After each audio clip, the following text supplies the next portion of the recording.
Hello, everyone. Welcome back to the Dating After Divorce podcast. I am excited to bring you this episode. I have here on Zoom with me my very good friend and fellow life coach, Jewel Hohman.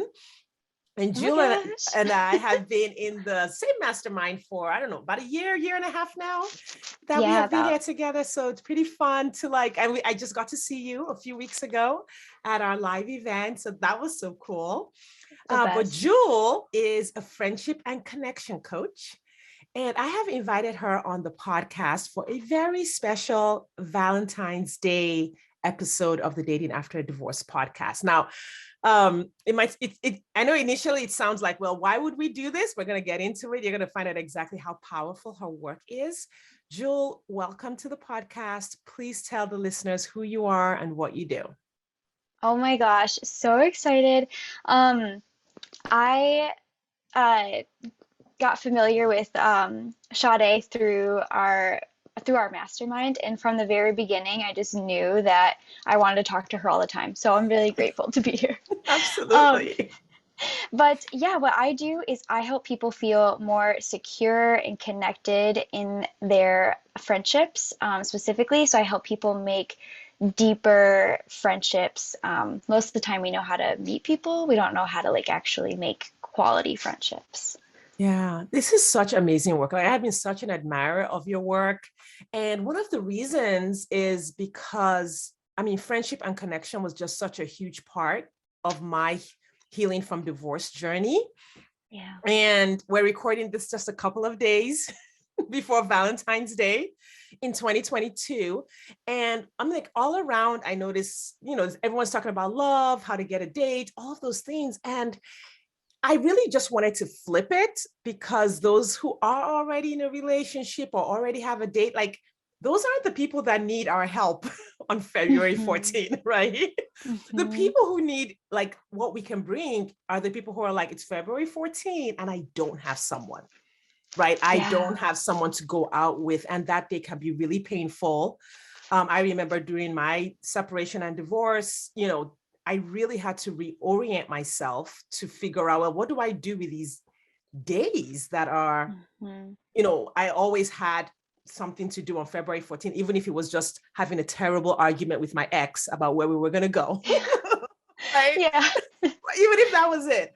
So I wanted to talk about friendship and connection because for a lot of my listeners, divorce not only harms the relationship, so the primary relationship, many of us lose friendships because people Mhm. choose the ex or whatever, or the divorce is just so uncomfortable for some people that they just kind of distance themselves. So a lot of divorced men also lose friendships, they lose connection on top of everything else that's happening in the divorce. So I wanted us to just talk about let's start with someone who wakes up one morning and is like, I don't have any friends. Yeah. Right? Where do you start with that person? Now, there's, of course, there's a lot of nuance to it and a lot of possible situations. But if someone came to you and said, I don't have anyone to hang out with, what would you say Mhm. to them? How would you help them start that journey? Yeah, most definitely. And I have to say too, I love that you're having this conversation around Valentine's Day because so many of us crave connections and really plural, like connections. Mhm. Um, and so to have this kind of conversation around that time, I just think is so amazing and so needed. Um, but yes, so if somebody came to me and they said that they didn't have anybody to hang out with, well, I would know that they're an active member of society, I'm assuming, not some way or another, right? Because if they're coming to me, they're part of the social world in one way or another. They're not Mhm. living in the mountain by themselves somewhere. So they do know people. They know people. They might just not be thinking of any of them as friends or even as potential friends Hmm. in the very beginning. So I would start with looking at who you know and who maybe have you like lost connection with. Um, I during the pandemic realized I had a connection gap myself, and I thought about two people that I really liked, and it just never went anywhere with. So I thought about them and started creating connection with them. So if somebody has no friends, again, they're part of the social world. There's some people that they've liked, and the friendship just never went anywhere, and they never really knew why. There are people that they could reconnect with. Um, there's people that they know that maybe they're just like not even considering as a Mm, friend, and you don't have to have everything in common with them. You don't have to be in like the exact right stage. Like connection is connection. So I encourage people to like expand, like, and like kind of look at who's in their world now, who's even on their mhm. Facebook now. And Yeah. then another thing that they could do is I like to think of like who I want to be in the world, and I like to think of people that um, remind me of those traits, right? And it's not Yeah. that, yeah. So I like to think of people in my world who remind me of that, or even like if you want to be better at like roller skating, like there's meetups, there's so many opportunities now to meet new people as well. Mhm. How did you know you had a connection gap during Yeah, that time? Like, how, I mean, during divorce, we're all like, listen, this sucks. I'm lonely, yeah, yeah. right? I'm a man, there's no one to talk to. But how do you identify, like, oh, I have a connection gap? How do you know when you have enough friends? Or, how do you decide the number of friends you have is, enough or the right number for you? Yeah. Okay. So, um, statistically, like friendship research says that um, for us to feel really fulfilled and like connected, and even I like to think about it this way, like to have people to go to and feel comfortable going to them when you do start to notice yourself feel lonely. So research says that humans thrive off of having five confidants. Mhm. And confidants are people that we identify as like people we can call when like, stuff hits the fan, right? Like Yeah. people we feel comfortable doing that with. Um, so that is also though that's not a one size fits all. For some people, it might be like two, um, and so on. Um, but for me, I knew I had a connection gap because I felt really connected with my partner. Um, and some of my friendships were changing and I was really missing them. And I was noticing that I was starting to feel lonely. And if I could touch on that for just a second, because so often we hear that little like pang of loneliness in our chest, and so many of us are like, oh, like we don't want to deal with it, right? Whether it's we're going through the divorce, like build rebuilding after that, whether it's like, oh, we feel like we don't have friends, right? Or people That, but move, you yeah, people graduate move. college or you get a job and move to a new city. So many reasons why loneliness could be just a real thing that's happening in that moment. Yes, exactly, exactly. And yet we have so much shame around it. We Mm, never want to be the weird one. We never want to be the unworthy one, the one that's not a part and belonging to the group. So many of us, one, have a really hard time even admitting that we're lonely. But for me, mm, it's a lot of my friendships were changing, and especially was able to see that during the pandemic. Like, um, my best friend became a mom, and all of a sudden, mm. her son is taking up more of her time and energy. Rude, and I wasn't getting it.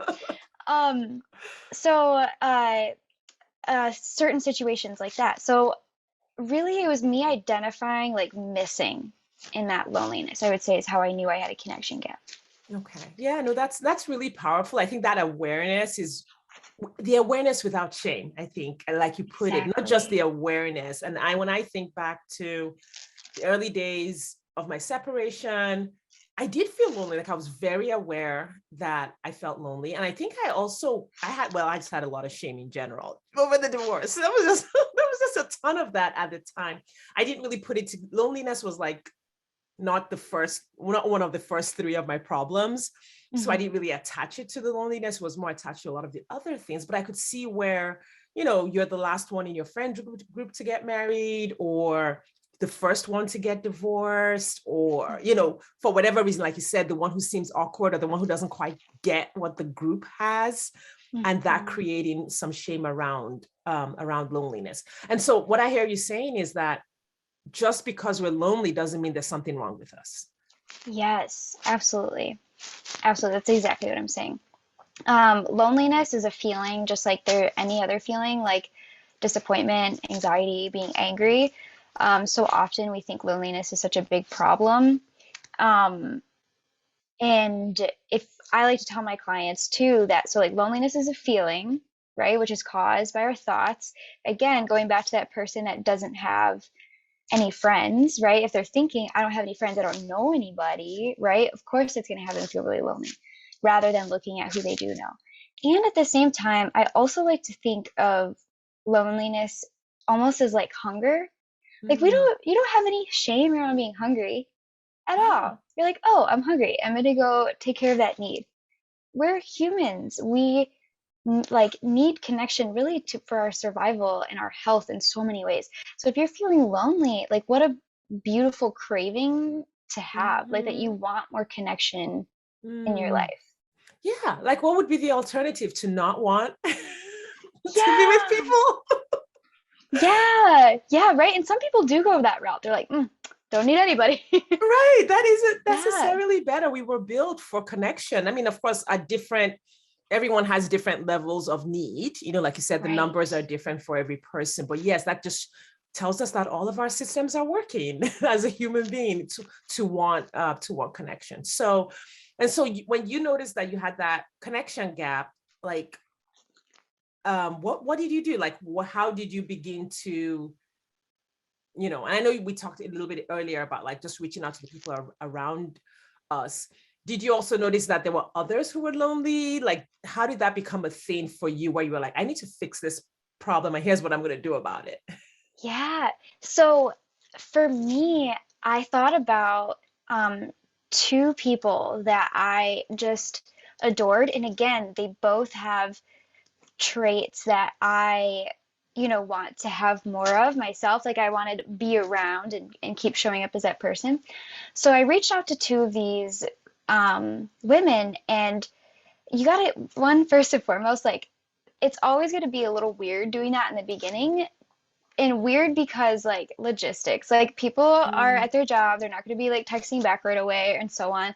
Be willing to go through the logistical of figuring out when you're going to connect. That's fine. Be willing to do mm. that for the outcome that you want. um so that It was doesn't honestly mean they're probably the first rejecting you. thing. It doesn't mean that they don't like you if it takes a minute or two to make the connection. Yeah, exactly, exactly. I am the worst at responding to messages. The worst. I always joke it takes me 2 to 3 business days. Um, and I love my friends so much, Mhm. right? Like just because that's not like, something that I do doesn't mean I don't care about them for sure. Or Yeah. I'm uninterested. Yeah. Um, but so what I noticed, oh, so yeah, after I identified like those women, and I also, so I am telling you about these two because these two are they're confidants in my life now, but I also reached out to a few other people. Um, I think it was about like 3 or 4 total, but anyway, um, what I did from there was I like reached out to connect with them.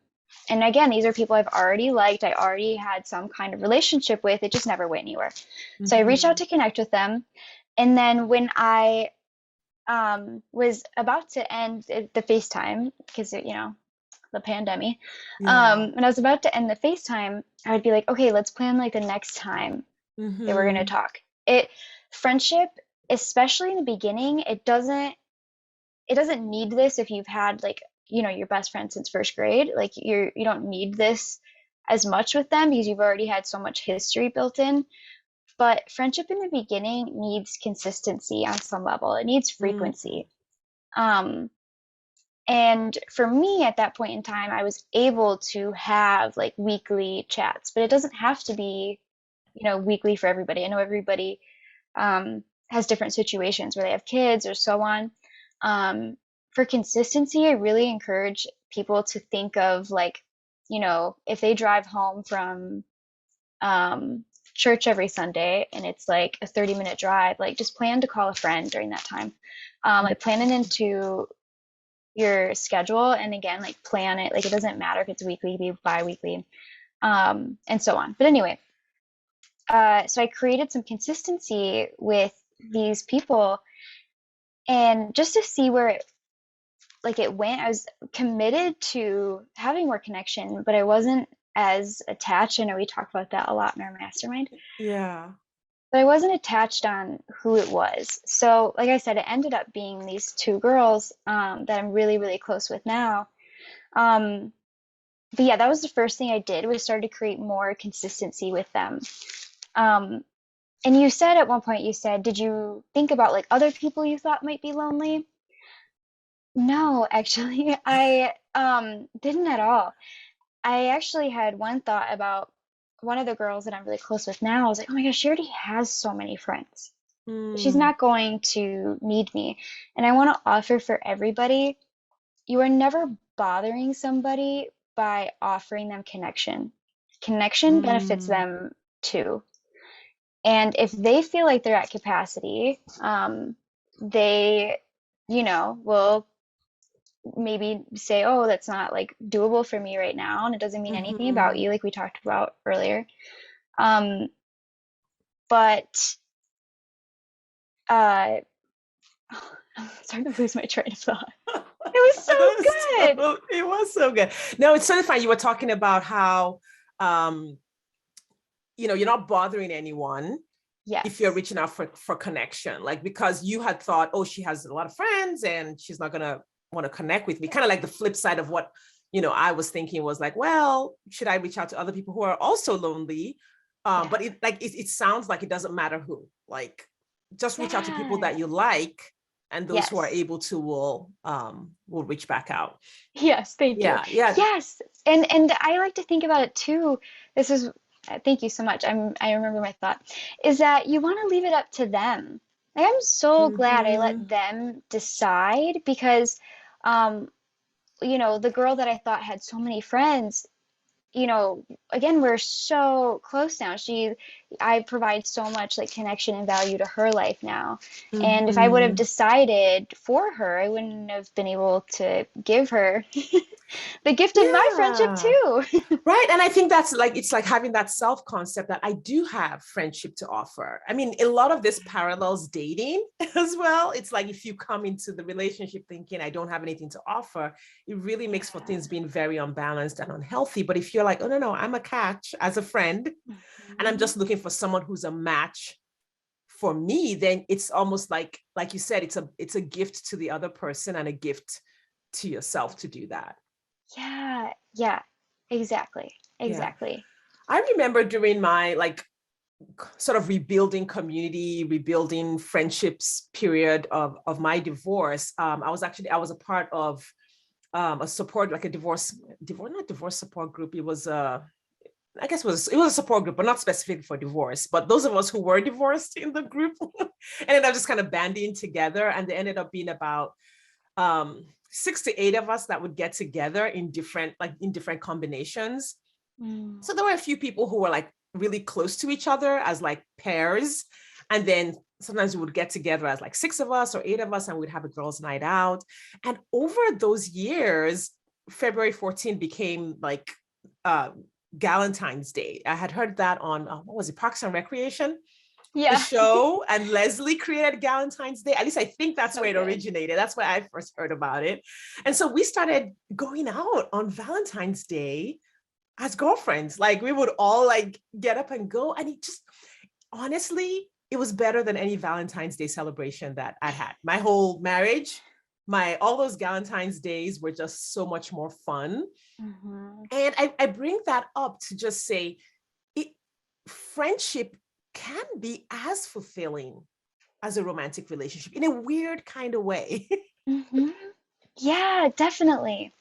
Can you speak Absolutely. to what connection is, that just like is connection like across the board? Like, what is connection? What is that quality that makes it because I don't really quite have an answer for that. When I go to lunch with my best friend now, I'm just like, my husband better get out of the way and everyone make Yeah. sure nothing is in my way as I go to spend like 3 hours with her, having Yeah. breakfast. What is it about connection that just makes it so good no matter who you have it with? Yeah, and it's such a beautiful, beautiful question. Um, so to answer the first one, I think connection and well, friendships and relationships are so similar because there is the connection piece. Um, like if you think about it, the dating process, I mentioned like consistency for a new friendship. You're getting a lot of consistency when you first start really like seeing somebody. You're like Mm-hmm. making plans to see them every week if you can, right? Like you're getting a lot of consistency.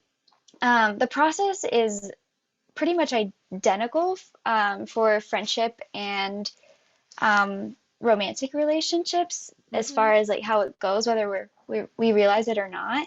It's just that it's like a different venue almost. That's all. The Yeah. same concert, different venue.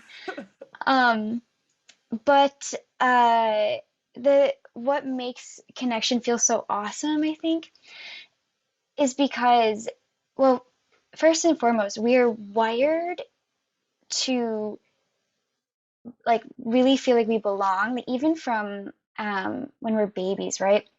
Not to make everybody sad, I'm so sorry, but there's this study that I learned about in college. Well, it wasn't a study, it was an unfortunate incident where a bunch of babies at an orphanage, they were getting fed, they were getting changed, like everything was good, and yet a lot of the babies died because even though people were taking care of the babies with like feeding them, bathing them, cleaning them, a lot of the babies died because they didn't feel connected or nurtured. So Mm-hmm. that is how fundamental of a need connection is. Mm-hmm. You can see it in um, a lot of the things we do. Like there's a TikTok trend my roommate was telling me about where it was like that girl morning routine. I don't know. But it was like, oh, I'm gonna, drink a green smoothie and work out and have a amazing, perfect morning routine so Mm-hmm. that I think I belong and I'm doing what I'm supposed Oh. to be doing, right? I really want that promotion so that I can think that I'm Mm-hmm. worthy. Like a lot of our desires are related to how we fit into our social world. So I think when you go and you meet up with your bestie, you've already had so much consistency with her. You guys have already Mm-hmm. had so many like meaningful moments. Um, I'm assuming, some history, some Mm-hmm. vulnerability. So you get there and your of course your brain's just going to be so lit up. Yeah, yeah. Like she and I have been friends now. I, I think it's close, almost 20 years. So we actually, oh my God, I Wow, can't yeah. believe it. I was about to say, yeah, we were both adults when we met. And I'm like, dang it, I'm so old now. Because if it's Oh my 20 God. years since I met her, yeah. So we've been friends almost 20 years. Like we've been through her, my first marriage and my children, her first marriage. I was already married and had kids, and then she got married, had kids. Our kids are about 15 years apart, which is interesting. Mm, And actually wanted to bring that up because even though our lives are so different, like I have yeah. kids in college and she has kids in kindergarten and first grade, it Mhm. really hasn't changed our friendship that much. It's changed how often we've been able to get together, right? Yeah. But it hasn't changed the quality of the friendship. And I Hmm. think it's just sustaining it over time has just been, and the fact that I inherited her in the divorce allowed me to continue to build that friendship, over Yeah. time. So could you speak to, like, sometimes we look for similarities? How important is it to be similar to the person that you have a friendship with? Because I mean, she and I are similar in many ways, but we're also really different. Yeah. It's really not important. Like almost not at all. I will say sometimes we have a craving for a specific kind of connection. Kind of like when you said earlier you were going to a support group and a bunch of the women there who are also divorced, y'all were like, all right, like we have Mhm. something to talk about here. Like I want to talk to somebody who relates to what I'm currently going through, which is why support groups are so amazing. Um, for caregivers, of, like maybe like disabled Hmm. children and so on. It's because you have somebody to talk to who gets your experience. It's also why I think our mastermind is so great because we're all doing Yeah. business together. Yeah. Yeah. So sometimes we can have a specific craving for a commonality, for sure. But in terms of commonalities being like a necessity in any friendship, it really doesn't matter.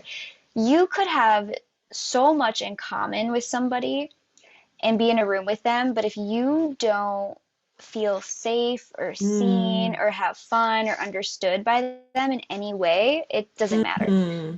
Whereas, like, you and your best friend, if you get together for your brunch and she's talking about her kids, it's not that you like tune that out or anything because you can't relate. You're like all in it with her. You're like Hmm. asking about their field trips and what like funny thing her little one said, right? Like, Yeah. yeah, which is still a feel good moment for you and for her. Right. So, What I've I guess learned in the parenting journey is there's something called like mirror neurons, where mhm. in order for your child to develop in a really healthy way, when they do something, they need a response back from the adult who's looking at them. And I remember when my kids were really little, like they'd make a face, I'd make the face, or I'd make a face, and then they'd try to make the face back. And it was just such a bonding moment. And what you describe feels like we need that like throughout our lives. Like when my Yes. friend is talking about her kids who are little, what creates the connection with us is the fact that I'm mirroring back to her validation of what she's talking about. Yeah, exactly, exactly. Which is why, too, I think, and there's other reasons as well, but if you see your husband and he's like sad, it Mm, does, you might automatically just have um, more of like that like facial expression on your face as you're talking to him, mhm. right? Like those Yeah, mirror neurons, definitely, yeah. definitely. And I wanted to also highlight, and I want you to speak to like sort of creating a community where and I don't want to use, I don't want to like say, oh, you overwhelm one person, like feeling like you're overwhelming one person with everything, like sort of creating like a patchwork of people who are able to validate you in the different areas of your life. Like you said, in our Hmm. mastermind, we're all running businesses. So when we do hang out or we meet each other or we meet as peers or have connect calls, I can offload my numbers and my profits and all the things. Yeah. Whereas with another person in my life, I might talk about something completely different. Um, is there like a, I don't want to say a strategy, but like should people be planning to have people who match different areas of their lives if they notice that one person doesn't fit in a particular area where they want mirrored back to them?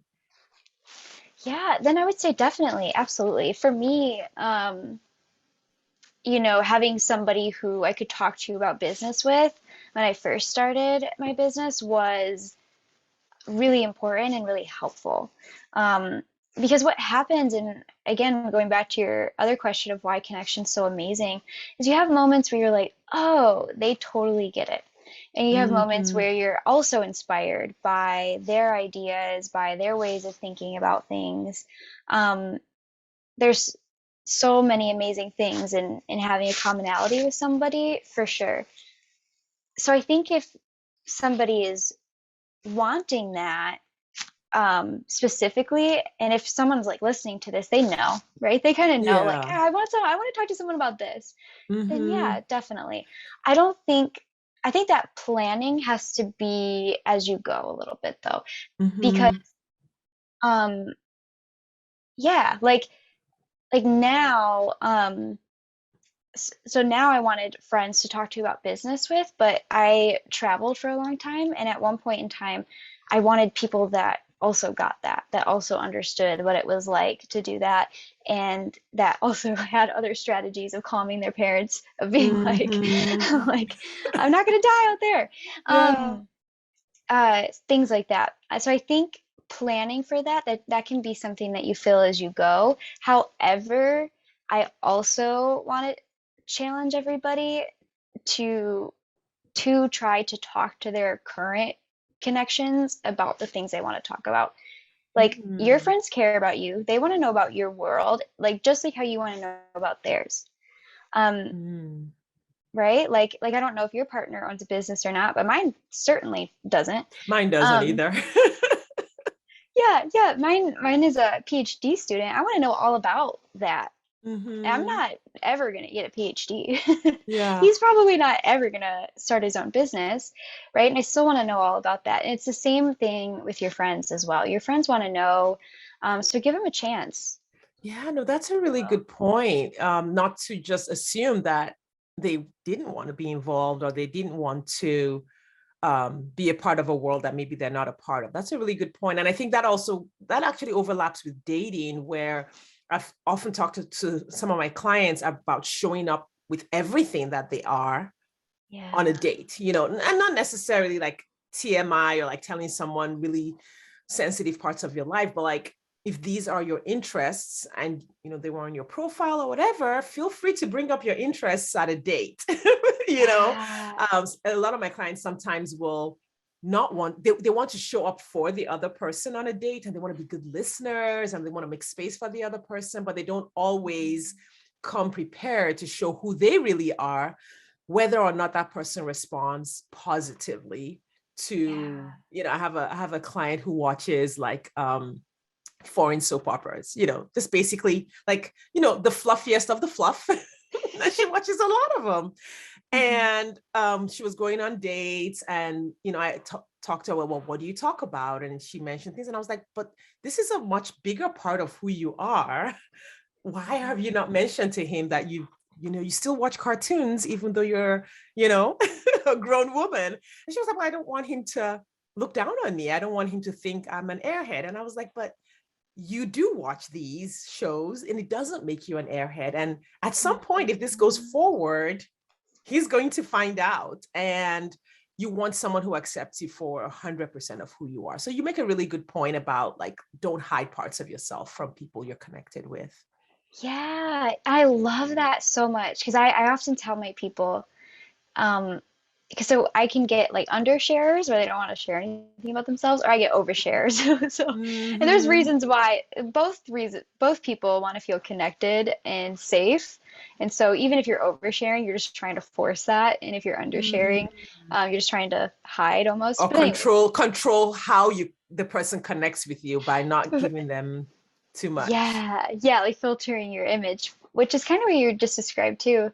Um, But what I tell both of them, like one thing that's like super helpful to do is to think about one thing that's happened recently, especially like if you see, I don't know how often you see your bestie, but um, next time you get brunch with her, like one thing that's like happened that you really want to share with her, and then one thing you're really curious about. Because what Mm-hmm. that does is it allows you to know them, which is so satisfying, and for you to share what you want to share, which is so satisfying as well. Yeah, yeah. Being seen is so satisfying. I think, like you said, that's what we're all craving. That's why a lot of us are doing the things that we do, is Yeah. so that people will see us. So, just sort of start wrapping up. I wanted to like, so just bringing it back to someone who is, you know, looking to build community in a new place or in a new situation in life, creating friendships, networking, creating community if they've lost community. Like, what would be your best advice for someone who's like, oh, this sounds like a lot. It sounds like I have to do all this work. And Mhm. half the time, especially if you're divorced, you're like, it's unfair.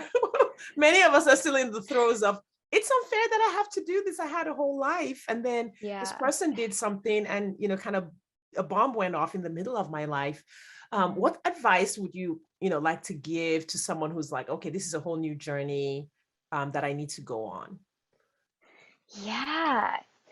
So if they are feeling really heavy about it, kind of like how you described, right? Like, oh, this sounds like a lot. I don't even know where to begin. I really do think my best advice would be because there's two things. Because sometimes we have a tendency to isolate when we're feeling lonely, Mm, or and I did both. I have a tendency to try to compensate for that and talk to as many people as I could and overbook myself and then drain my social battery completely. Mm. Um, so what I would encourage that person who really wants to start, rebuilding their community is I would want them to like think about whether that be one day, one night where they can just start with right now, where they're going to go Mm. and they're going to connect. And just like anything else, right? Like your people, if they're going to go through, like some crappy dates, Mhm. right? If that's going to happen, they're willing to go through some crappy dates to get what they wanted, right? To get this second relationship, the second marriage, right?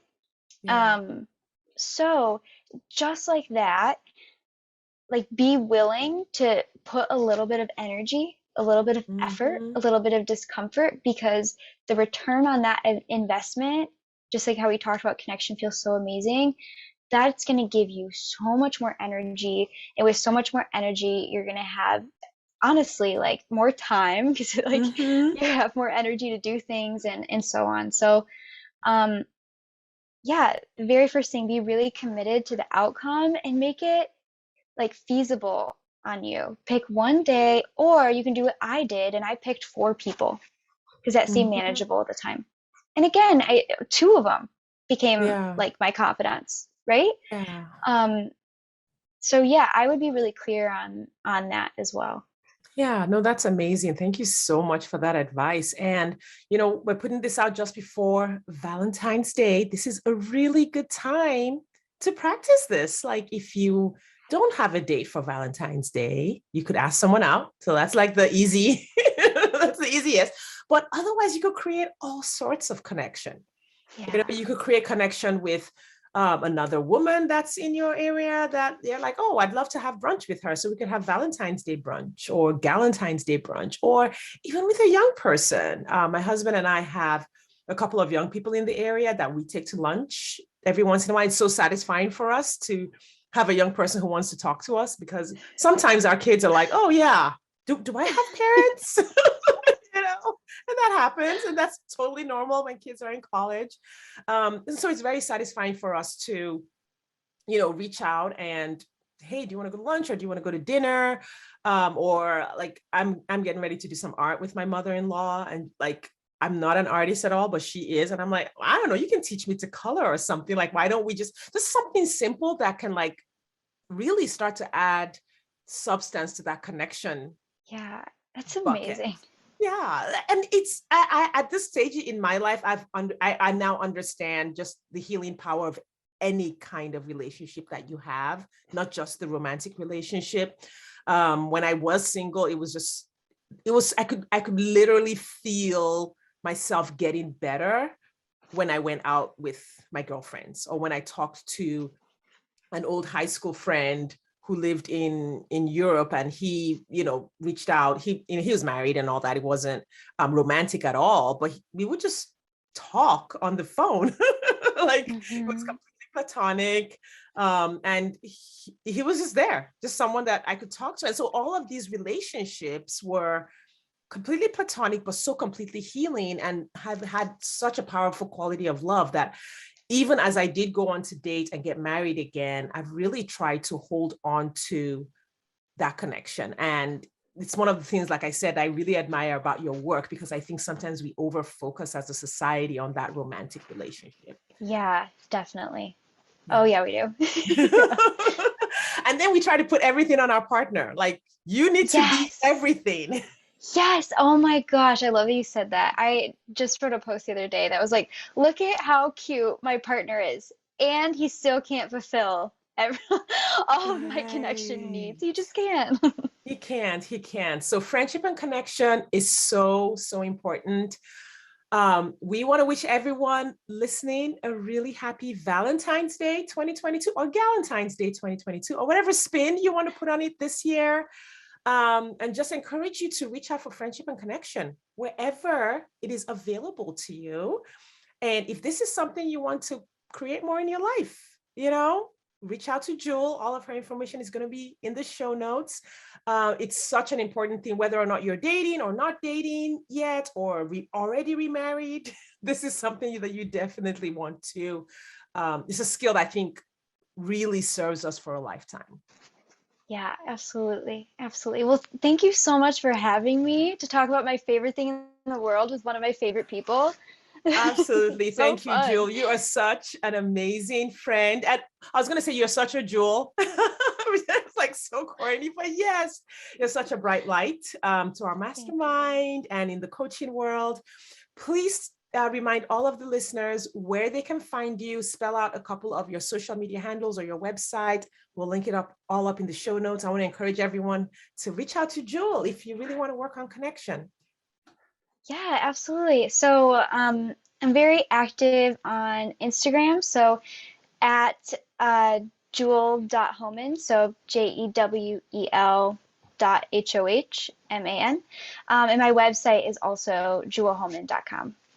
Awesome. Thank you so much for taking the time to come and share your expertise with the Dating After Divorce podcast. I really appreciate it. I know the listeners have just gotten a lot out of this today. And for everyone listening, thank you for your time and attention today. And we will see you next time. Thank you, Joel.